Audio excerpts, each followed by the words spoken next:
Ferida com necrose é bem recorrente, né? Normalmente a gente vai observar a necrose ali naquela ferida que chegou do trauma, do cachorro que foi mordido, atropelado, né? E a primeira etapa da cicatrização, e por que vai acontecer a necrose? Porque houve, às vezes, uma lesão mecânica do trauma mesmo, mas também a necrose acontece como um mecanismo de defesa do organismo. Porque assim que acontece uma lesão, o organismo faz vasoconstrição. E essa vasoconstrição é para proteger de uma hemorragia que pode levar o paciente a óbito. Então, tem tecido que vai morrer não do trauma, mas ele vai morrer pela falta de irrigação. Então, isso é muito importante para a gente saber, principalmente naquela tomada de decisão. Fecho, suturo uma ferida de um paciente que foi atropelado, foi mordido ou não? Né? Então, tem várias coisas que a gente leva em consideração, leva tempo, leva contaminação, mas também precisa levar em consideração a morte tecidual que vai acontecer pela falta de irrigação, além do trauma. E isso é uma das principais causas que vai fazer deiscência naquela ferida que foi suturada. Tá? Então, a gente vai falar sobre isso. Deixa eu ver. Meu nome é Vanessa Beregaray, sou médica veterinária, minha formação é dentro da cirurgia, fiz residência, mestrado e doutorado toda nessa área e na área de pesquisando sobre manejo de feridas. Trabalho na área de gestão também e me desenvolvi nessa área. E aqui fica meu Instagram, para quem quiser, né, meu nome. Não é um nome fácil, né, nem de falar, nem de ler, mas é mais fácil de localizar ali. E vou estar falando para vocês, então, agora sobre tecido de necrose. Ao longo da feira, a gente tem 2 horários de palestra, cada uma das palestras é um tema, né? Mais tarde, a gente vai falar sobre o tecido de granulação. Então, agora a gente fala sobre necrose. Então, quais são os tipos de necrose que tem? Talvez, agora eu vou puxar de vocês lá da patoclínica, né, lá do início da faculdade, sobre o jeito que as células morrem. Talvez vocês nem lembrem mais, mas fica na cabeça da maioria que necrose é só isso aqui, essa casca preta. E às vezes a gente nem lembra mais sobre os tipos, os nomes das necroses, né? Necrose de coagulação, caseosa e liquefação. Mas até porque às vezes a gente nem conectou o que viu lá na patologia com a clínica, né? Então, mas o que é importante? Por que é importante? Para a gente saber identificar que tudo isso é necrose. Que a necrose não é só o tecido preto. A gente pode ver necrose num tecido amarelo. E muitas vezes isso passa desapercebido. Acha que a ferida não está com necrose. E sim, está. Então, o jeito que a célula, sendo bem simples, assim, o jeito que a célula morre é o que manda se vai ser uma necrose por coagulação, né? E as necroses de caseose e liquefação, elas estão muito relacionadas com a destruição do tecido, também por bactérias. Quando a gente está falando aqui de feridas, a gente está falando de uma pele que tem contaminação. Não tem como, faz parte da, né? Todo mundo tem suas bactérias sobre a pele, né? Então, quando acontece uma lesão e tem uma lesão necrótica, também vai ter bactérias, também vai ter, e essas bactérias pioram ainda, elas conseguem piorar ainda mais a situação e deixar a ferida maior do que estava. Então, a bactéria ela se alimenta dessa necrose e pode promover necrose. Tá? Então, isso é bem importante. E também olhar aqui para ver os tipos de diferença. Essa aqui, caseosa, parece queijo cottage, né? Fica essa coisa desmanchada. A de liquefação, o tecido perde a estrutura e eu brinco que parece o tecido do Walking Dead, né? Para quem viu aquele seriado, aquela coisa desmanchante. E o que a gente precisa fazer? Remover a necrose. Como que a gente pode remover essa necrose? Né? Como que a gente pode remover? Quais são os princípios? Antes de remover, antes de falar exatamente para a necrose, a gente pode falar quais são os princípios de tratamento de qualquer ferida. Vocês podem tirar foto. Isso aqui, ó, se tem um segredo de manejo de ferida, é isso aqui. A gente precisa, em toda e qualquer ferida, equilibrar a umidade. A ferida não pode ser nem tão seca, nem tão úmida. Quer dizer que ferida tem que... O que a gente faz quando tem a casquinha? Tem que tirar a casquinha da ferida? Sim ou não? Ah, mas eu vou quebrar com um monte de coisa que a gente traz até lá da infância, entendeu?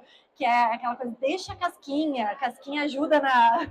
Não, não deixa, tá? E é claro que dessa casquinha a gente tem exudato, que é seco, que fica uma crosta, uma casquinha, e tem necrose, que fica uma casquinha. E a gente tem que remover qualquer uma das duas, e tem forma diferente de remover isso do tecido.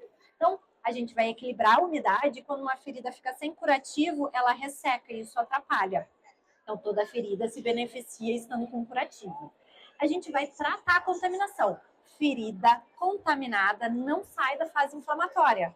Ela não vai ter tecido de granulação numa ferida contaminada. Então, enquanto não resolver a contaminação, não vai ter progressão dessa ferida.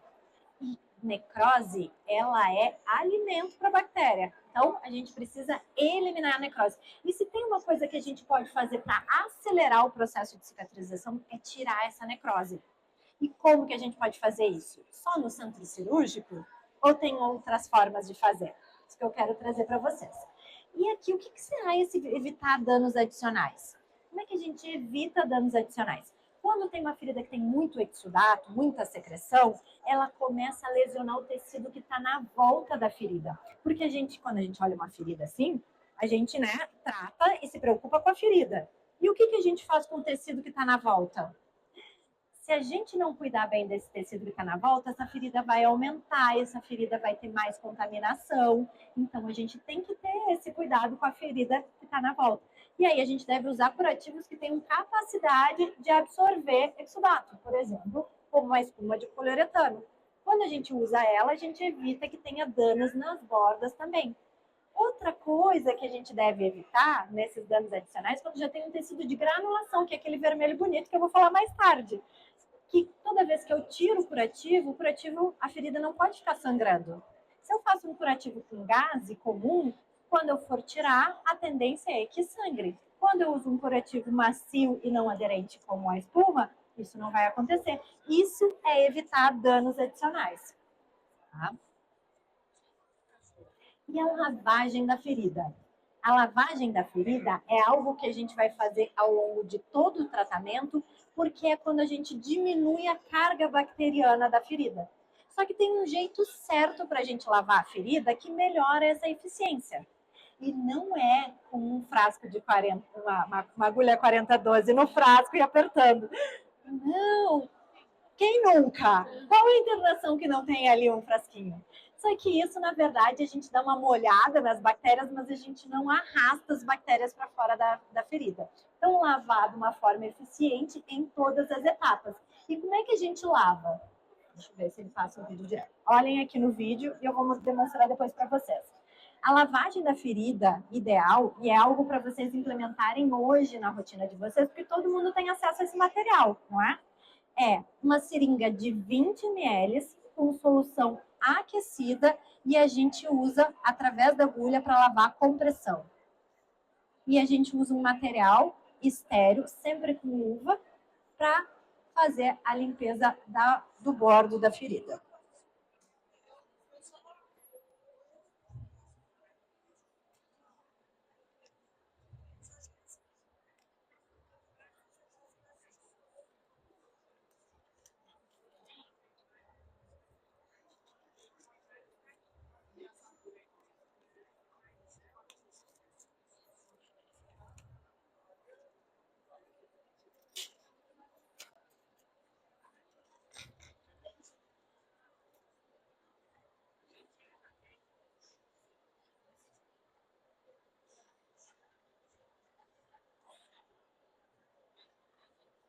Então, vocês viram ali no vídeo, mas eu vou mostrar de novo. É uma seringa de 20 ml com soro aquecido.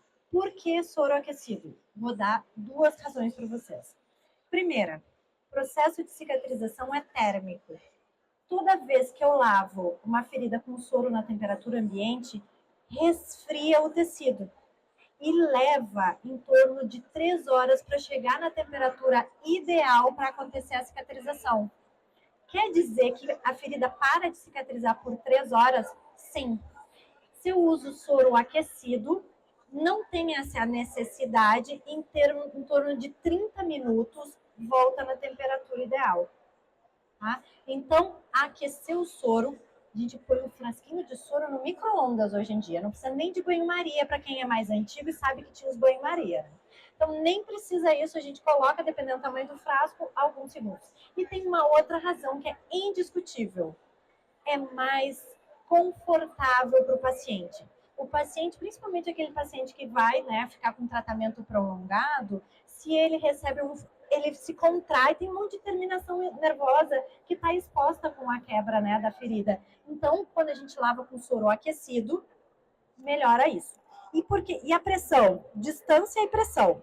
Por que uma seringa de 20, não uma de 10, nem uma de 5? É porque existe uma pressão ideal que sai através da agulha, a agulhinha pretinha que vem junto com a seringa também. Isso aqui gera uma pressão ideal que consegue arrastar. Eu vou inclinar, não é isso que a gente faz com o nosso paciente, mas se for uma ferida assim, a gente também vai fazendo dessa forma. A gente vai, como se fosse um lava-jato, empurrando a sujeira para os bordos da ferida. E depois a gente faz né, a gente vai secar, como eu mostrei ali era uma ferida cirúrgica, que eu mostro uma ferida aberta, a gente vai secar somente nos bordos, na volta da ferida, porque eu já empurrei as bactérias que estavam aqui no leito para as bordas, então eu tenho que ter o cuidado de empurrar nas bordas, né? E vale a pena eu lavar a ferida com clorexidine? A resposta é não vale a pena e ela pode prejudicar o processo de cicatrização. Qualquer concentração de clorexidine é citotóxica. Não existe concentração segura. Ela age, né, atrapalhando a vida do macrófago, posso dizer isso para vocês. E eles são super importantes para essa etapa da cicatrização. Então, a gente pode usar clorexidine se for necessário, se tiver muita sujeira na volta da ferida, mas na ferida, não. Tá? Então, quando a gente lava de maneira eficiente, a gente diminui a carga bacteriana. E por isso que a gente lava ao longo de todo o processo. Então, qual é o cuidado que tem?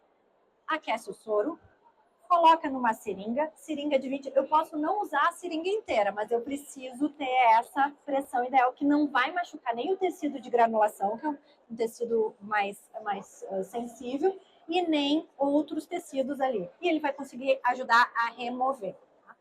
De quebra, gasta menos soro, tá? Não gasta mais soro, que é mais eficiente. E aí, como que eu posso remover a necrose? Quais os tipos de desbridamento? Como se, né, que é um nome bonito para a eliminação da necrose. Então, a gente tem todos esses formatos aqui. Desbridamento enzimático, autolítico, biológico, mecânico, instrumental e cirúrgico. Eu vou falar de cada um deles. Enzimático é o que todo mundo conhece. Se eu perguntar uma pomada aqui, vocês vão me dizer colagenase. Colagenase faz desbridamento enzimático. Ela não é seletiva. Aonde tocar a colagenase, o tecido vai morrer. Colagenase deve ser aplicada uma vez ao dia. Já falo para vocês um pouquinho mais dela e ela dói. Desbridamento autolítico é aquele que dá o ambiente ideal para as células morrerem. Então, ela mata quem estava morrendo. Então, é muito mais seguro. Quem promove isso? Hidrogel. Desbridamento biológico. Ele é difícil de ser feito, porque eu preciso de larvas criadas em laboratório e eu vou colocar as larvas na ferida. É nojento, né? E, claro, não é qualquer larva, é de laboratório, mas é uma coisa... Ele faz até um desbridamento seletivo, tá? Mas é muito mais para a gente conhecer. Desbridamento mecânico, a gente faz normalmente com gases. Se eu colocar a gase na ferida e tirar, vai fazer desbridamento mecânico. Não é seletivo, ele vai tirar tecido vivo, que estava bem, e tecido morto. Outra maneira é com escovação. Será que dói? pra caramba, né? Dói muito, muito, muito. Tá, mas qual a diferença do instrumental para o cirúrgico? Parece a mesma coisa, não é? Ó, ela falou estéreo. Estéreo eu uso em todos os pacientes. Eu sempre tenho um kit estéreo, tá? Então não é sobre ser estéreo. É muito mais. Qual a diferença então do instrumental? Os dois eu vou usar instrumento cirúrgico e estéreo. A diferença do instrumental é que eu não vou levar para o meu paciente para o bloco, porque ele vai ser um desbridamento muito no limite do paciente. Ele vai estar acordado, eu vou tirar aquele tecido que evidentemente está morto. Eu começo a tirar e o paciente, né, ele vai ter o mínimo de desconforto. Se ele tiver desconforto ou se começar a sangrar, eu paro.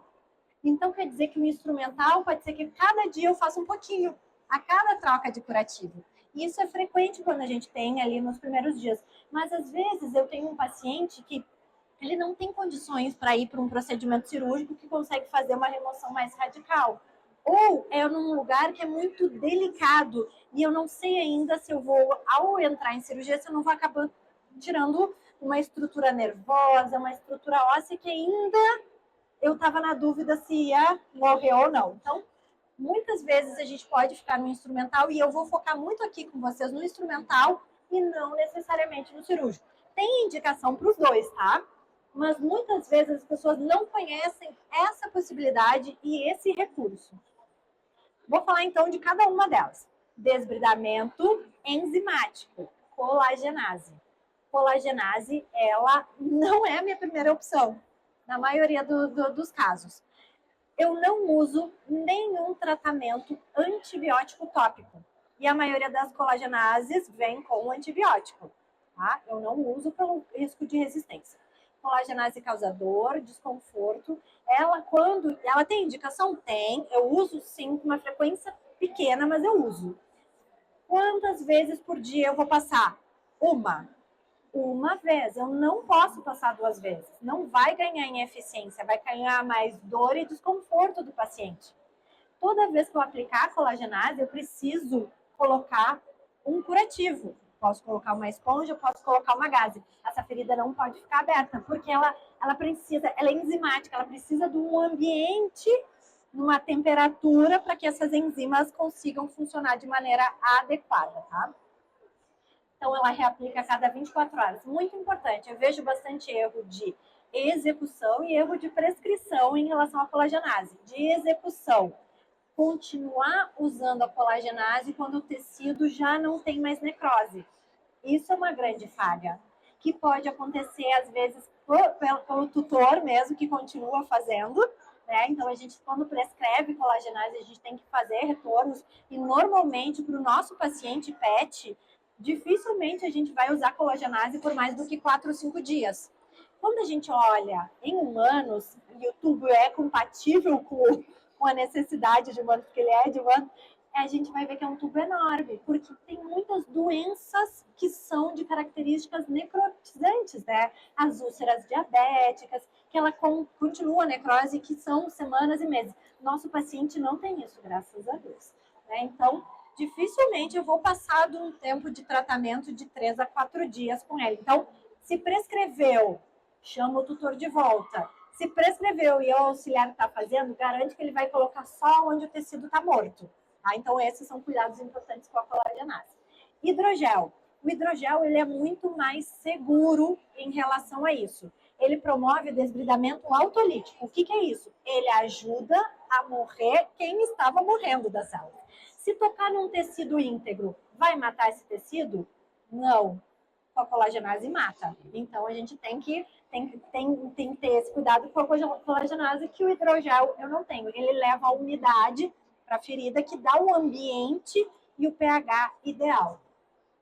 Então, ele pode estar associado ao alginato de cálcio, quando tem uma necrose e tem uma ferida mais sangrante, ou ele pode estar associado com PHMB, que é esse aqui. Vejam aqui, deixa eu colocar.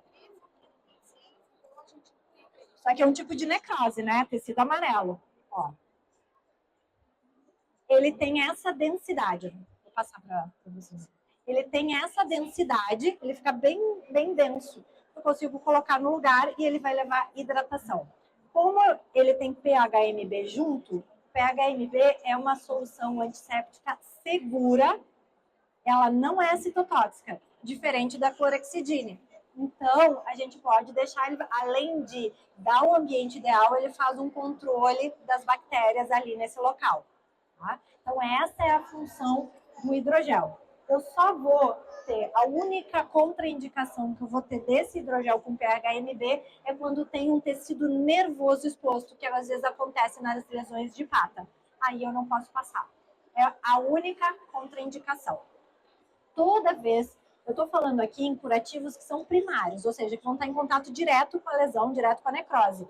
Todos eles vão precisar de um secundário, que pode ser a esponja de poliuretano aqui, como essa aqui que eu estou mostrando para vocês, tá? Ou outros que depois eu vou falar. Ele a gente troca a cada 24 horas. Vocês vão ver que eu não vou dar nenhuma orientação de troca de curativo de mais de uma vez ao dia. Com esses curativos avançados a gente não precisa. O Manuka é um mel específico, né, de uma das abelhas que comem a manuka, que é uma planta. Ele está chegando agora no Brasil, ele não tinha disponível. E o que ele faz de diferente? Quase todo mundo já ouviu falar que mel é bom para tratar ferida, não é? Que o mel tem um poder antimicrobiano. Mas que mel é esse? A gente tem que ter alguns cuidados. Né? O mel, dependendo do que a abelha come, tem uma propriedade ou outra. Agora eu vou buscar vocês lá da inspeção. Já falei de patologia, agora eu vou buscar da inspeção. Na inspeção, a gente sabe que o mel é um dos mais fraudados, o alimento mais fraudados, né? E ele também tem alguns riscos para a saúde humana, e por isso ele precisa ser autoclavado, não é?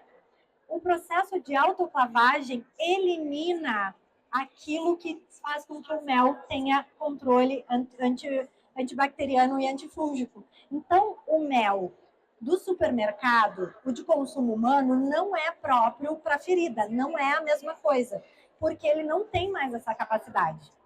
E cada mel é diferente, tá? Eu não tenho, né? Então, pode ser.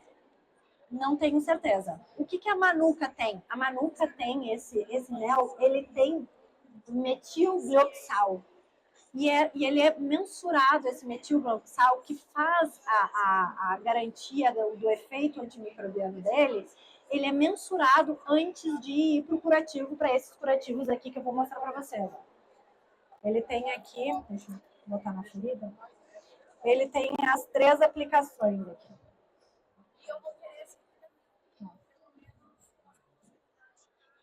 Então, a manuka ela tem essas 3 apresentações. Vou mostrar para vocês e vou falar a diferença de cada um deles. Então, ele tem essa propriedade, mas ele tem uma coisa importante que ele altera o pH, ele diminui o pH. As bactérias gostam de pH mais alto. Então, quando a gente muda o pH, eu também consigo realizar um controle no local. Então, ele faz esse controle de fungos e bactérias. Normalmente, os fungos e bactérias estão associados no que a gente chama de biofilme, que é uma organização criminosa do mal, que eu brinco, que faz com que as feridas não cicatrizem, né? Que tem uma grande dificuldade de cicatrização. Então, essa fungos e bactérias juntos, elas alteram o pH e faz com que não tenha uma resposta imunológica adequada. Então, quando tem um equilíbrio do pH, né, assim como o efeito da glicose oxidase, que vai organizar todo esse leito da ferida, vai ter ação. E aí, então, manuka, ele tem essa característica especial. Se eu pegar um mel daqui, vai ter? Não. Essa planta que é lá da Nova Zelândia, né? Então é toda específica. E como eu falei para vocês, para garantir que não vem com nenhuma contaminação, precisa ser esterilizado. Só que diferente da alimentação humana, ele é esterilizado por raio gama. Então ele é estéril, mas não perde as propriedades. E aí, o que é importante? Quando a gente coloca esse curativo na ferida, ele vai fazer uma reação. Já falei para vocês, uma reação química, né? De alteração de pH. Esse curativo, ele vai alterar de cor quando a gente retirar ele, e ele vai ter um odor mais forte. Digo isso para vocês não se assustarem ao abrir e dizer, ai meu Deus, deu tudo errado. Não, é a característica da reação química que aconteceu. Então, ele fica mais. Quais são as apresentações? Ele tem o gel, tá passando aí para vocês, que é como é o mesmo da bisnaga aqui do hidrogel, o gel, que eu vou colocar sobre a superfície, né, da ferida principalmente contaminada. E tem também um que é bem fininho e um que é grossinho, vocês viram? Um é para não aderir, é uma gaze cheia de mel, né? O não aderente, é o MD. Tu tem o outro que é uma hidrofibra ali, que tem o mel impregnado, que vai absorver a água. Então, é para quando tem uma ferida com mais exudato. Então, a gente tem essas três apresentações de uma forma de fazer um controle microbiológico da ferida e ganha eficiência em vários pontos. E a espuma de poliuretano, que é essa aqui, ela tem vários tamanhos. Qual é a diferença dela? Deixa eu botar aqui para vocês. Ela tem uma capacidade de absorver exudato, mas ela também... Ó, o que a gente normalmente conhece? Gaze, né? Então, quando a gente toca numa gaze, a gente sente a umidade. Quando eu toco na espuma de poliuretano, que absorveu o exudato, que aqui eu botei soro, a gente não sente a mesma umidade e ela não sai do outro lado. Só para vocês terem essa ideia. Então, faz com que ela seja macio, não aderente, absorva e não faça maceração. Por isso que ela faz equilíbrio da umidade. E eu posso usar tanto na fase inflamatória quanto na fase proliferativa depois da ferida. Então, esse aqui, que é a gaze, não aderente, eu vou colocar em feridas que tem pouca exudação, mas tem um risco de contaminação. Nessa aqui, por exemplo, uma ferida de míase, depois que eu tirei a míase, tem exudato e tem contaminação, não é? Vou colocar esse curativo. E muitas vezes ainda tem a necrose. Ele vai dar um ambiente ideal e esse equilíbrio de umidade. Mas como é que eu posso fazer desbridamento? Como é que eu posso fazer desbridamento instrumental? Tem técnica para fazer?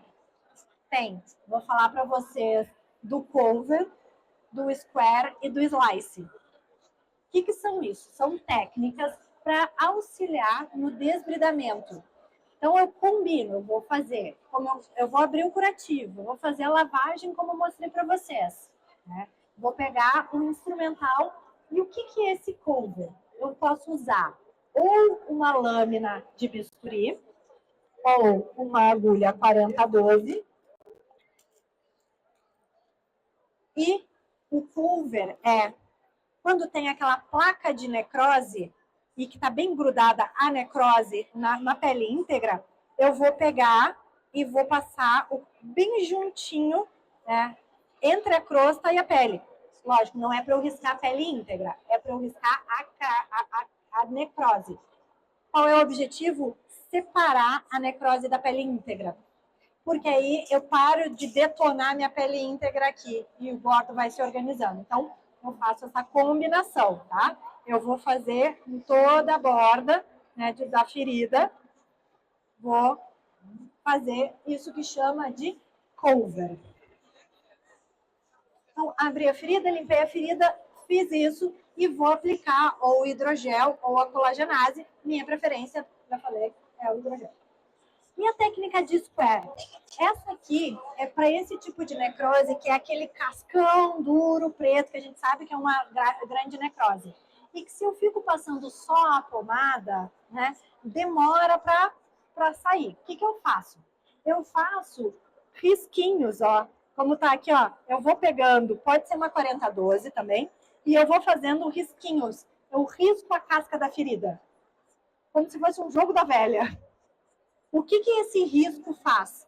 Ele faz com que a pomada, o hidrogel, a colagenase, consiga penetrar um pouquinho mais.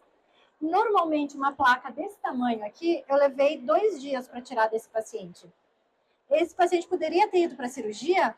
Não, porque ele estava com uma creatinina 6. Se eu anestesiasse ele, eu tinha risco de perder ele. Então, frequentemente, a gente tem um paciente que não tem, ele tem um risco, né, cardiopata também. Então, não tinha, né? E em 2 dias a gente removeu essa placa. O que eu faço? Eu faço essa técnica, né, do jogo da velha, aplico o hidrogel e depois eu vou colocar,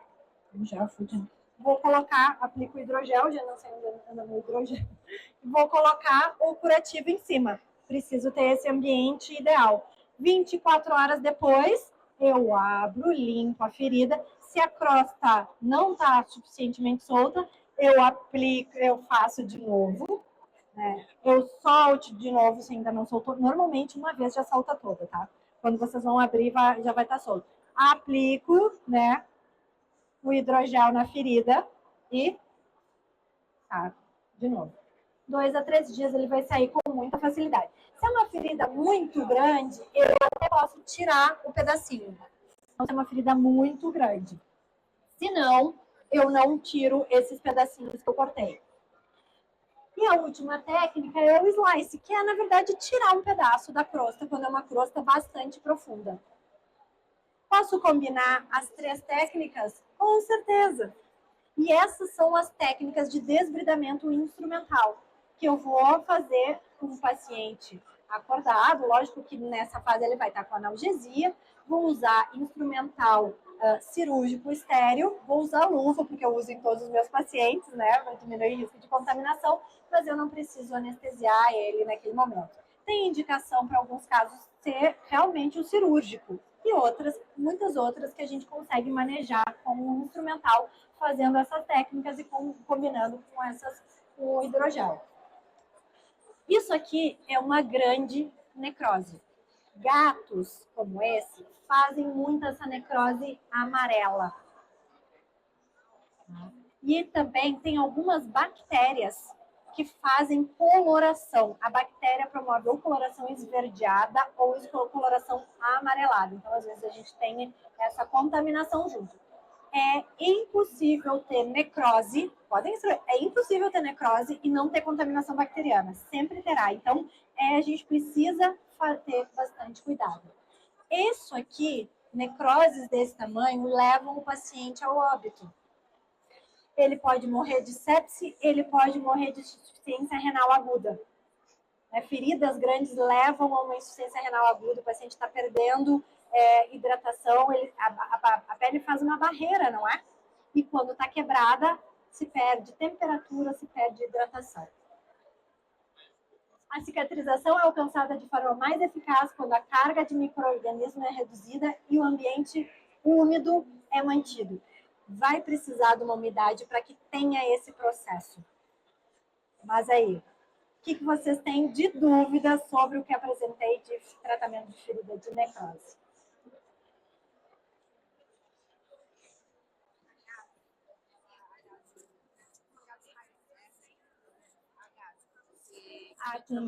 A manuca? Essa aqui? Deixa eu ver. Essa aqui?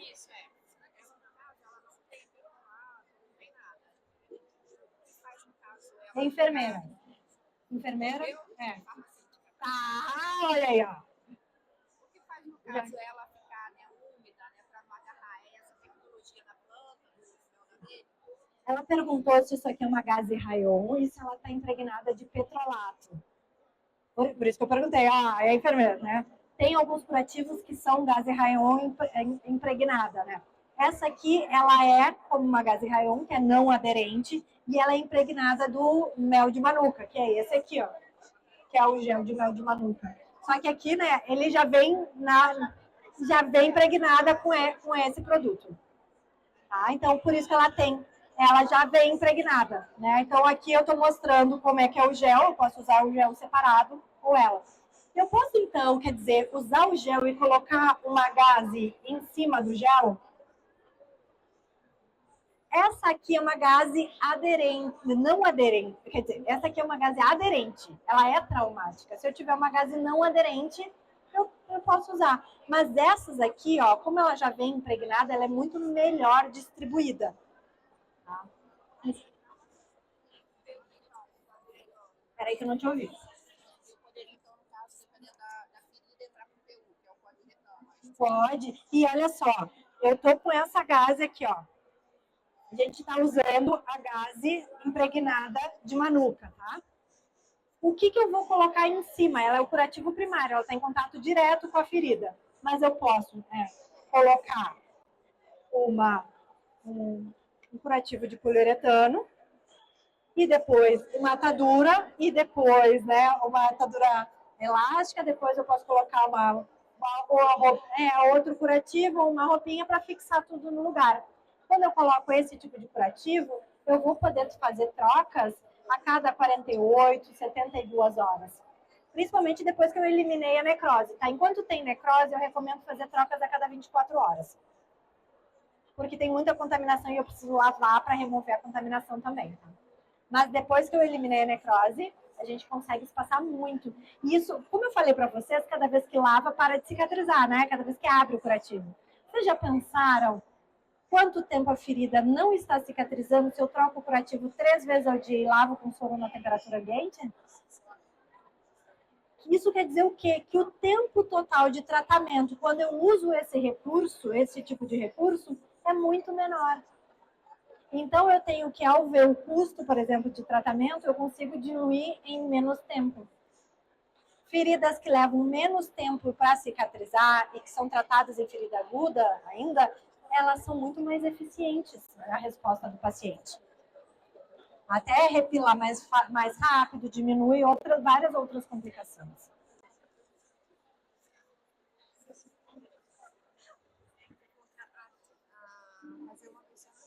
Uhum.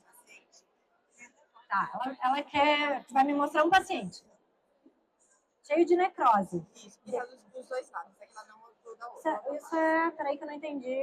Rosto. É rosto. Tá dos dois lados.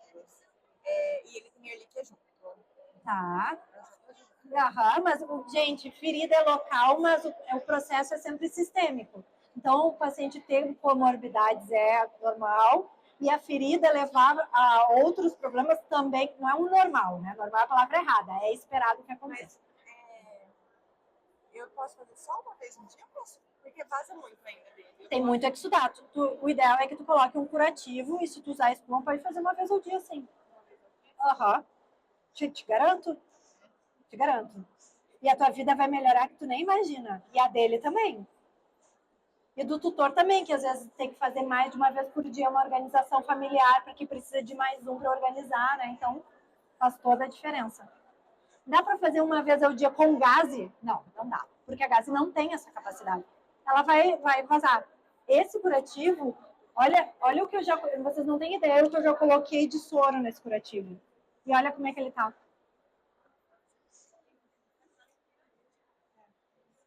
Tu tem feridas, tem algumas feridas que tem locais que são bastante desafiadoras. Bastante desafiadoras. Amanhã eu vou falar sobre talas e bandagens. E eu vou mostrar alguns recursos que a gente tem. Até tem um gatinho que tem uma lesão tumoral na face, que eu usei justamente essa combinação de esponja mais a malha tubular, que é essa malha aqui, ó. Opa, essa malha aqui, ó, ela se adapta, ó, coloca aí. Ela tem diferentes tamanhos, ela é elástica, ela consegue, a gente faz o recorte da orelhinha e ela avança bastante na face. Olha, olha aí, ó, já vi uma alternativa ali, ó, já vamos levar um pedaço aí. Pessoal, a gente tem uns brindezinhos aqui, se vocês quiserem escaneando o QR Code, tem uma espuma de poliuretano ali nos brindes. Assim. Tem alguma eleição para antibiótico? Você faz sistêmico? Ela me perguntou sobre o uso de antibiótico. Eu falei ontem sobre ferida contaminada. Tá? Se a ferida é aguda, eu uso, né, se é a primeira vez, o paciente chegou agora, eu uso antibióticos de eleição, amoxicilina com clavulanato, cefalexina, ribofloxacina. Se o paciente já vem com um histórico de uma ferida mais difícil de cicatrizar, que já usou outros antibióticos, ou se eu prescrevi e eu não estou vendo uma evolução desejada, eu faço cultura antibiograma, por MIC, sempre. Que aí eu vou certeiro. Eu não fico trocando antibiótico no escuro. Porque aí é gastar dinheiro e perder tempo. E aí, por exemplo, está recebendo amoxicilina, eu posso fazer cultura antibiograma? Sim, sim. Para esse tipo de caso, sim. Eu não posso fazer cultura antibiograma se eu estou usando antibiótico tópico. Sistêmico, ele pode ter um pouco de impacto, mas como eu estou vendo, normalmente eu estou buscando a resposta terapêutica, vai dar ok, tu vai conseguir ver a bactéria que é resistente àquele antibiótico. Provável, aí tu vai ver, fica bem bonitinho, assim, ele diz, tô dando amoxicilina. Às vezes pega, tal bactéria é intrinsecamente resistente à amoxicilina. Nem aqui, nem na China, ela nunca vai, nunca adianta, pode continuar dando amoxicilina, que não... E aí, esses casos crônicos, como eu aposto que é esse daí, se tu não fizer cultura, vai se arrastar. Mas ela quer a cura, não é? A gente não consegue adivinhar. Olha que eu tenho muito tempo de manejo de feridas, eu não adivinho, eu no máximo suspeito. Essa ferida está com uma coloração, com um cheiro. Isso aqui pode ser pseudomonas, mas não tenho certeza. Mesmo que eu souber que é pseudomonas, será que ela é sensível à gentamicina? Será que ela é sensível à doxiciclina? Será que ela é sensível à marvofloxacina? Eu não sei, eu preciso saber para ser assertiva. Caro é curativo errado. É caro de uma maneira não só financeira, mas é caro para o paciente. Que é para a família também, que é desgastante, é frustrante. Quer me fazer uma pergunta? As técnicas, você pode ser usadas as três. Sim. Mas isso tem que ser na sequência de apoio cada uma. Ela perguntou sobre as técnicas que eu mostrei ali, o cover, o square e o slice, de remover necrose. Com que frequência eu faço? A cada 24 horas, quando eu troco o curativo. As três.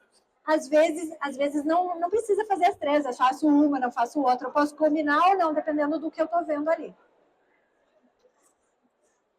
Qual é o tipo de necrose que melhor funciona com isso? Essas de coagulação, essa que faz de forma simples a casca dura preta. Tem vezes que a gente recebe uma ferida e a gente não sabe se aquilo ali é necrose ou se aquilo é crosta, não é? Uma dica bem barbada para vocês é coloca hidrogel naquilo que vocês não têm certeza se é crosta ou é casca, ou mesmo é crosta. Em vez de ficar esfregando com soro, que é onde tirar, coloca hidrogel, espera uns 5 minutos, vocês vão passar a gaze e vai sair tudo. Porque o hidrogel vai hidratar a crosta e ela sai fácil sem esfregar. Evita lesão adicional. Quando vai fazer tricotomia para ampliar a incisão, né? A incisão ampliar a margem ali, eu posso pôr hidrogel também no leito da ferida. O que cair de pelo ali, eu tiro e não faz a lesão do pelo da ferida.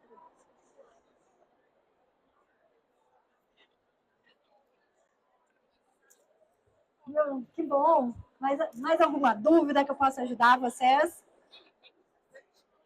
Ótimo. Ela me perguntou do tamanho. Como eu falei para vocês, ele rende bastante, tá?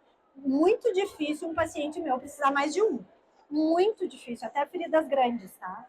Porque a gente aplica uma vez ao dia e normalmente a característica da necrose dos nossos pacientes, ela se resolve em 3, 4 dias.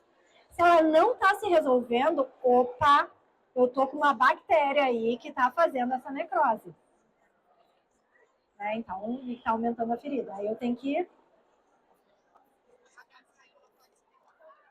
Ela perguntou se pode ser cortada. A gente tem uma que ela vem a metro. Aí tu vai cortando. Isso. O que tu tem que cuidar? Usar sempre material estéreo para não contaminar o curativo. Né? Então, aí quando for fazer o manejo da ferida, antes de limpar o paciente, tu vai lá e corta o segmento que tu vai precisar e tem que ficar bem fechadinho.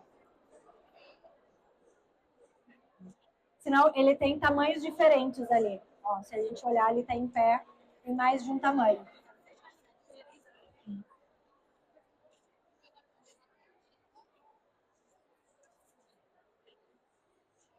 Mais alguma dúvida que eu possa ajudar vocês?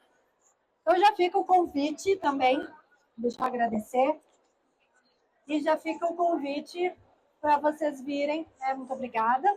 Fica o convite para vocês virem mais tarde, 4h30, eu vou falar sobre o cuidado no tecido de granulação. Aí sim, o importante é a gente fazer trocas de curativos a cada 4, 5 dias. E como é que eu posso fazer isso? Não é com gás, né?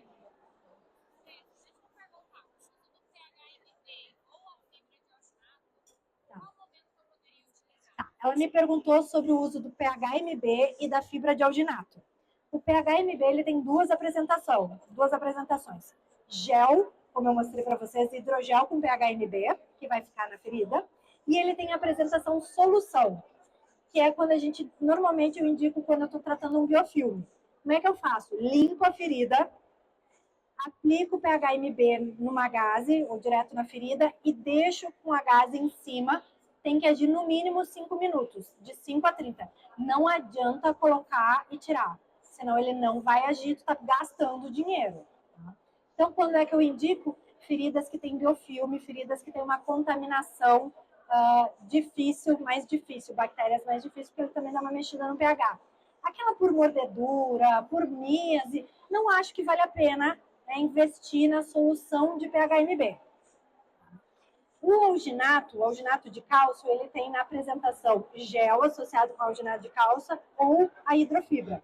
Alginato de cálcio, ele é uma hidrofibra parecida como essa, não impregnada, ele não faz nada de controle bacteriano, a não ser que esteja impregnado de prata.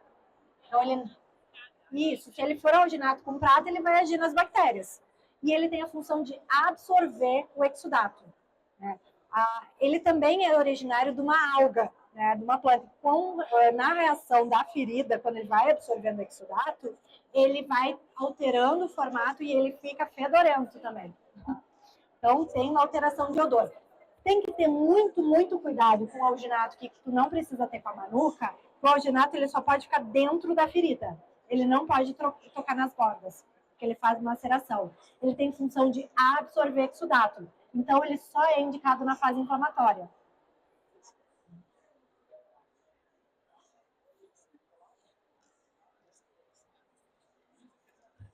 Dá pra...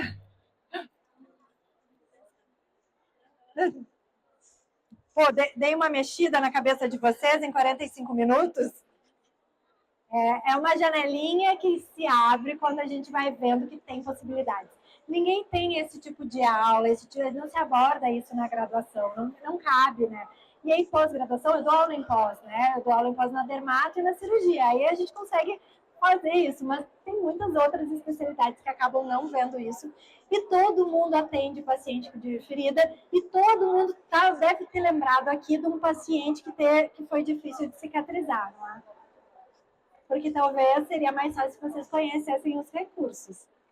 Aqui tem meu contato, meu Instagram, eu falo um pouquinho, não muito, de manejo de feridas, mas eu sempre estou falando aí algumas outras coisas.